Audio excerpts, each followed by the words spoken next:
good morning. It's been a while, I know.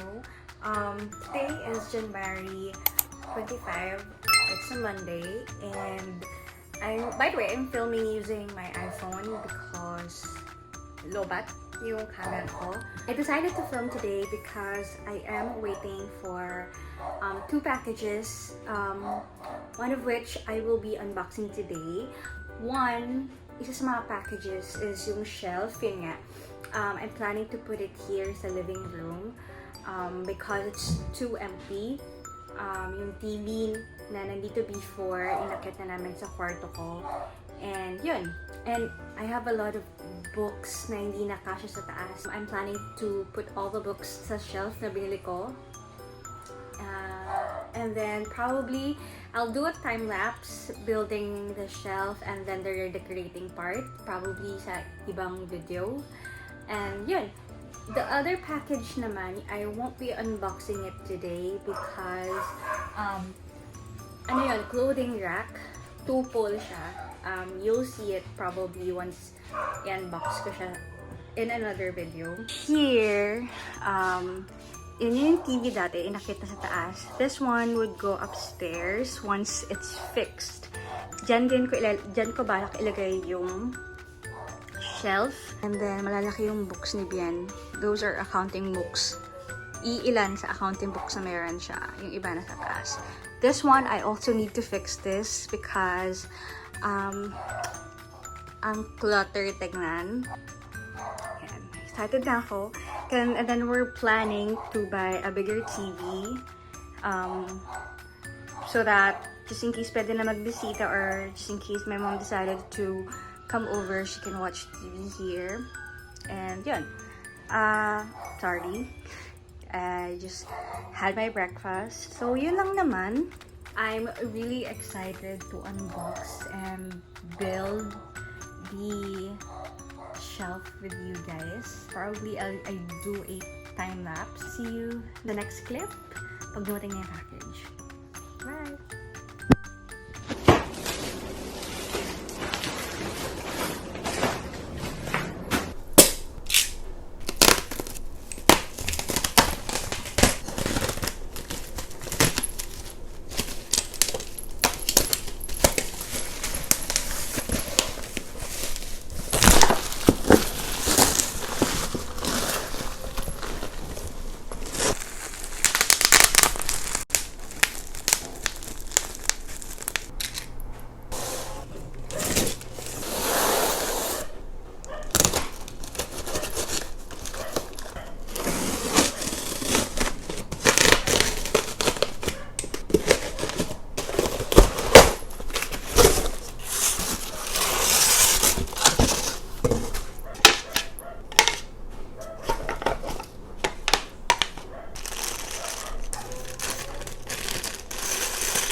Basically, this is the part where the time lapse ko kayo because again, this will take time.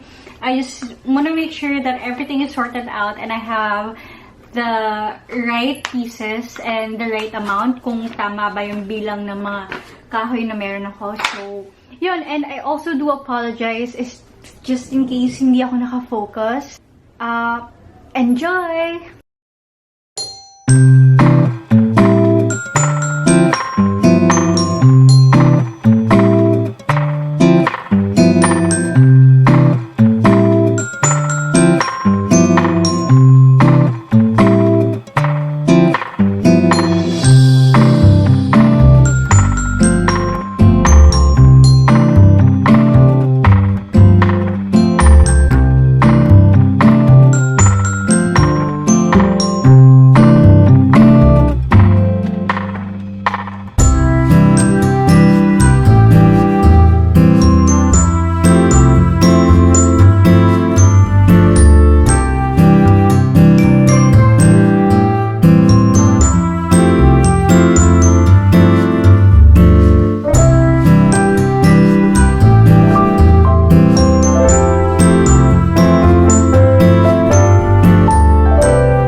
final look.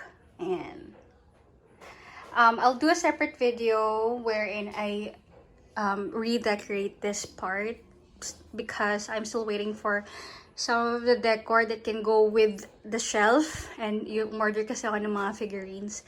Again, I'm gonna link the product down below, so make sure you check it out.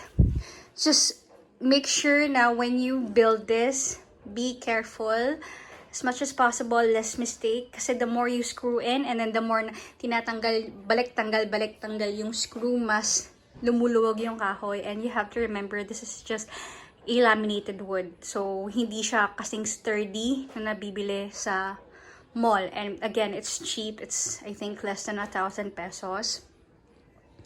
The instructions are quite hard because walang wording in English. But, basically, it's easy kasi all you have to do is just to follow kung ano yung naka-drawing.